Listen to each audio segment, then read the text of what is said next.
Well, thank you. We're pleased to have Daniel Serwer, who is the Vice President for Peace and Stability Operations at the U.S. Institute of Peace, here to discuss the framework for success. I'd like to ask you why the framework focuses on end states. It focuses on end states because that's what we think is in common between different contingencies and among all the players. Since the end of the Cold War, if you look at international interventions, in particular Bosnia, Kosovo, Afghanistan, and Iraq, as well as a number of others, East Timor, you have a real consensus in the international community that what we're trying to produce is stable societies with some kind of representative governance where people are protected from violence, where economic growth is sustainable, and where there's a modicum of social well-being. And if we can all agree about that, and de facto I think we all have agreed about that, then those end states are the things around which you should organize your efforts. The framework is not a whole of government framework. It's more than that. It's actually a whole of the world framework. Organize secure environment, rule of law, stable governance, economic sustainability, and social well-being.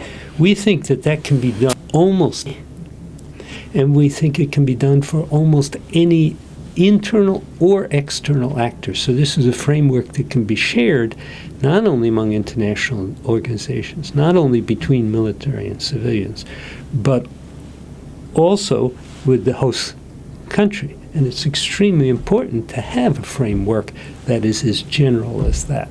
It certainly is general. It's comprehensive. And I wonder if you feel that the parts, the individual end states, work to reinforce each other and reinforce the comprehensive when we're working well, objectives. That's what happens. Mm-hmm. They are interlinked. You can ask me which comes first, which comes second, and I'll answer you that depends on the particular contingency, what you do first and what you do second. But I can promise you that if you don't take care of all of the end states in a more or less coordinated fashion, that you're going to have trouble. You can't say that a particular contingency is only about safe and secure environment. We've tried that 1,000 times with peacekeepers, and it doesn't lead to sustainable peace. What it leads to is a kind of frozen war. Cyprus, for example.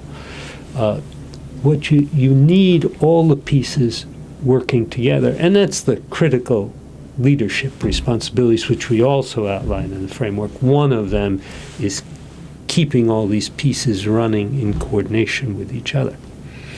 But I'm often asked that question about sequencing.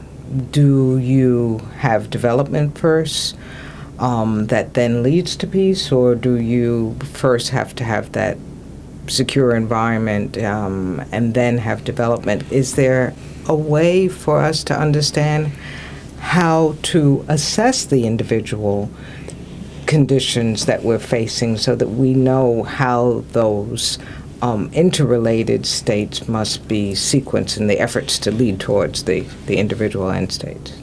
Timing is everything in diplomacy and international interventions, but timing depends on the particular contingency.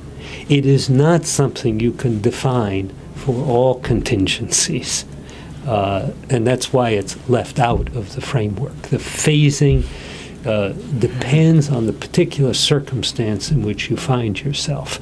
There are some circumstances in which if you don't deploy those peacekeepers and separate the warring parties, you're not going to be able to do anything. Mm-hmm. There are others in which poverty is such a profound part of what's going on that pumping in some money to alleviate poverty, making sure people are well fed, for example, becomes exceedingly important. But if you pump money into other situations early in the game, you end up with warlords who enrich themselves because the guys with guns have power in the so-called post-conflict period. In peace and stability operation, basically what you're trying to do is go from power that grows from the barrel of a gun to power that grows from the ballot box. From bullets to ballots is where you're trying to go. And how you do that depends on the particular contingency, whether you have to do pump in some money first or some food. It can often be food or shelter or other things. I mean, when you have refugees, for example, or internally displaced people who are desperate and hungry, you're not going to turn around and tell them, the first thing we have to do is make sure all of you are unarmed. You're not going to be able to do that. You're going to have to feed these people first. In another circumstance, you may well have a group of militants, militia, that has to be disarmed before you're going to provide them with tents, for example. That might be a deal that somebody would make. It might be a deal some humanitarian organizations would oppose, but it might be necessary in some circumstances. Sequencing depends on the circumstances. End states don't. And does that imply a joint assessment of the circumstances, that you have to have a group that understands the different dimensions? Absolutely. You need a joint assessment that is as broad as you can get it. That is, it involves civilians and military, that involves international organizations, that involves the main contributing countries, but that also, if at all possible, involves the local people. Because ultimately, your success or national intervention depend on the capacity of local people to take over. There's no question about that. We've learned that lesson over and over again. You need to be planning for the takeover by the locals right from the first. And the degree to which you can incorporate them into the assessment, that can be very difficult under some circumstances, but the degree to which you can, you should. Now, international organizations and foreign governments don't do that easily. They're very distrustful of the locals in conflict situations, and sometimes for good reason. The locals are people who are fighting, after all. But ultimately, you're going to need to pass off responsibilities to them, and you should be planning for that right from the first. Does that mean then there's a critical role for leadership and for recognizing leadership in from a variety of constituencies and communities? In my way of thinking, leadership is not concerned with drilling down into the activities of the end state and fixing what's broken there. They may have to do that from time to time. But the real role of leadership is the overall coordination, maintaining legitimacy, ensuring that resources are available. There are a lot of things that leadership has to do that transcend a single in-state in an international intervention. And certainly, dealing with local people and building up the capacity of local people to take on responsibility is one of the key leadership responsibilities, because local people notice if the leader of an international intervention is talking to them or not. And if he's not talking to them right from the first, that sends a very strong message that those local folks don't count. And they have a way of fighting back. They have many ways of fighting back and of making your life exceedingly difficult. How do you choose the local leaders in a situation where there hasn't been an election? I mean, the natural tendency is to talk to the people with guns. But you've got to right away, once peace has been brought about, you've got to right away be looking for other sources of leadership, for tribal leaders, for non-governmental organization leaders, for people who have an authority that comes from their roots in the society and not just from their carrying a gun. So their leadership transcends all the end states and is concerned with questions like coordination, legitimacy, how you deal with local authorities, that kind of thing, and not just with drilling down into an end state and saying, we need a factory here. That's not fundamentally a leadership function.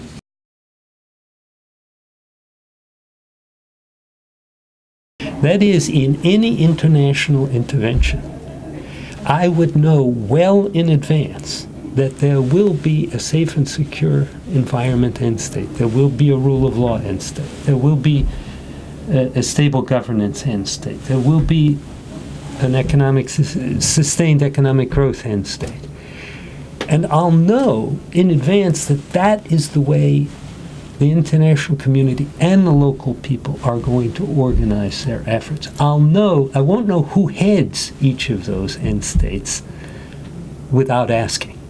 Because in one case, sustainable economy might be led by the World Bank, in another case by the EU, in another case by the EU and the World Bank together. Those formulas, I think, have all been used. In another case, it might be the UN. In another case, it might be the local planning ministry. But we need to keep the organization constant from intervention to intervention so that we can begin to plan.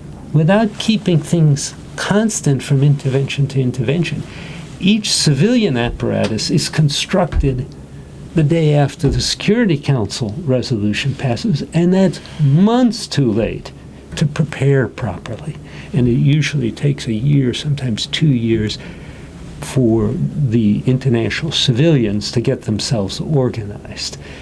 And that's far too long. You've missed the window of opportunity for settling the situation quickly when you wait 2 years to get yourself organized. So keeping the organization constant around the end states, but recognizing that in one case there'll be one leader of an end state, in another case there'll be another leader. And as the intervention progresses, leadership of all of the end states has to be passed in due course to the local people.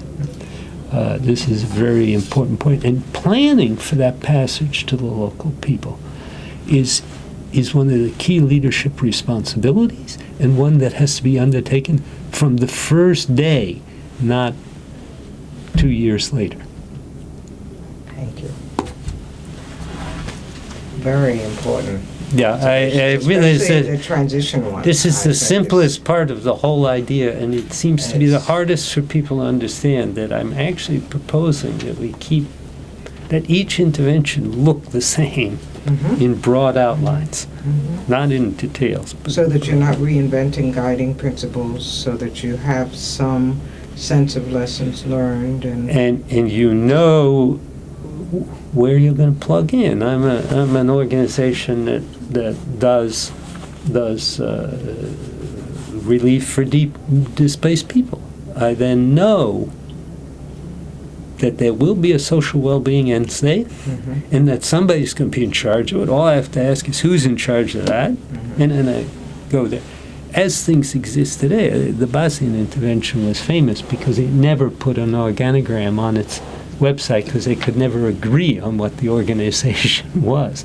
The so-called High Representative in Bosnia never had an organizational chart because nobody knew who worked for anybody else, and they couldn't write it down. Yeah. This is crazy. You have to have an organizational chart, and the right organizational chart is focused on end states.